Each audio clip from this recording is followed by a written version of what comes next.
ডিসকাশনটা শেষ করা যাক। সিপিইউ দিয়ে শেষ করব, মানে ইন্ট্রোডাকশন টু কম্পিউটার সিস্টেম। তো সিপিইউটা বেসিক্যালি আপনারা ডিভাইড করে নিতে পারেন তিনটে ভাগে। একটা হচ্ছে সিপিইউ রেজিস্টার, যে রেজিস্টারগুলো সিপিইউর মধ্যে থাকে। আর সেকেন্ডলি অ্যারিথমেটিক লজিক ইউনিট আর কন্ট্রোল ইউনিট। এই তিনটে ভাগে আমরা কিন্তু একটা সিপিইউ সিস্টেমটাকে ডিভাইড করতে পারি। ওকে, এইবার যদি আপনি মনে করেন যে CPU register, sir what are the CPU register, তো বেসিক্যালি আপনার প্রথমে আসবে প্রোগ্রাম কাউন্টার, তারপরে আসবে ইনস্ট্রাকশন রেজিস্টার, তারপরে আসবে accumulator, data register, address register, MDR, MAR, general purpose register, flag, stack pointer, and negative CPU register, positive CPU register, condition code register, etcetera. এবার এর ডিটেল ডিসকাশন যেতে গেলে আমাদেরকে অনেকভাবে এবং অনেকটা টাইম নিয়ে ডিসকাস করতে হবে। প্রতিটা জিনিস খুব ভালো করে বোঝার আছে। আমি পরে প্রতিটা সিপিইউ রেজিস্টার সম্বন্ধে ডিসকাশনে যাব। তারপরে চলে আসি যে অ্যারিথমেটিক লজিক ইউনিট। এবার বেসিক্যালি আপনারা যে ইনস্ট্রাকশন আইআর, এই যে একটু আগে বললাম আইআর ইনস্ট্রাকশন রেজিস্টারটা কী করে, যে আপনার ইনস্ট্রাকশনটাকে ফেচ করে নেয়। ফেচ মানে ব্রিং ফ্রম দ্য মেমোরি। ওকে, তো ব্রিং ফ্রম দ্য মেমোরি আপনি যখনই করলেন তখন কিন্তু আপনাকে বলতে হচ্ছে যে what the operation you are going to perform, and who will perform, L will perform, and by which will perform, by the CU it will be performed। তার মানেটা কী দাঁড়ালো? মানেটা হচ্ছে আপনি যে কাজটাই করছেন না কেন সেটা কিন্তু করছে কন্ট্রোল ইউনিট। কন্ট্রোল থাকবে কে?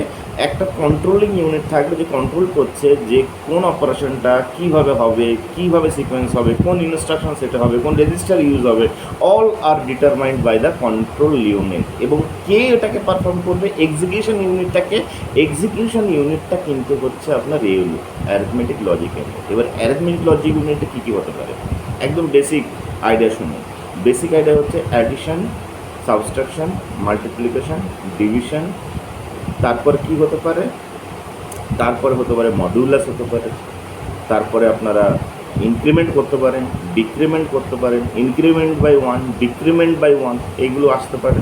এবার লজিক্যাল ইউনিটগুলো, বেসিক লজিক্যাল ইউনিটগুলো থাকবে, সেটা হচ্ছে নট, অ্যান্ড, অর, নর, এক্সঅর, এক্সনর, ন্যান্ড, নর। Okay fine. এর ছাড়াও কিন্তু অনেক লজিক্যাল ইউনিট আছে যেগুলো আপনারা এগুলো পারফর্ম করতে পারেন। এইবার ধরে নিন এই একটা খুব জেনারেল টার্ম আমরা ইউজ করে থাকি যে 32 bit CPU or 64 bit CPU. এইটা 64 বিট সিপিইউ। তো এইটা সম্বন্ধে আপনারা কী বোঝেন সেটা আমাকে একটু কমেন্টে না লিখলেও চলবে, লিখলেও চলবে, আমি বলে দিই। দেখুন 32 বিট যদি কম্পিউটার আপনাদেরকে বলা হয় তার মানে কিন্তু ও 32 বিট ডেটা একসাথে প্রসেস করতে পারে। আর 64 বিট ডেটা, 64 বিট সিপিইউ মানে হচ্ছে যেটা 64 বিট ডেটা একসাথে প্রসেসিং করার ক্ষমতা আছে। তার মানে যদি আপনারা 64 বিট CPU ইউজ করছেন তার মানে there should be a register set which is containing of the 64 bit. Fine. তাহলে কী দাঁড়ালো? Input output, memory and CPU. তাহলে কী হলো? ইনপুট আউটপুটে কোথায় যাচ্ছে? ডেটা মেমোরিতে যাচ্ছে। মেমোরি কমিউনিকেট কার সাথে করছে? সিপিইউ এর সঙ্গে করছে। কার থ্রু দিয়ে করছে? ক্যাশ মেমোরির থ্রু দিয়ে করছে। মেমোরিটা আবার কিন্তু ভাস্ট জিনিস হয়ে গেল। কী হয়ে দাঁড়ালো?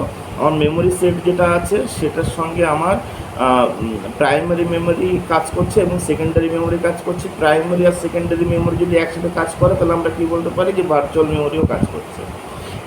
কে এদেরকে কাজ করাচ্ছে? অপারেটিং সিস্টেম এদেরকে কাজ করাচ্ছে।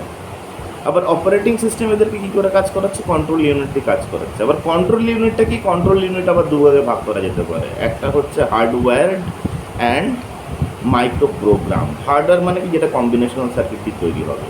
মাইক্রো প্রোগ্রাম মানে কি? যেটা প্রোগ্রামিং দিয়ে লেখা হবে। কম্পাইলার ডিজাইন, কম্পাইলার যেটাকে আপনাকে এক্সিকিউশন করতে সাহায্য করবে। কন্ট্রোল ইউনিটটা there should be instruction set of there. তো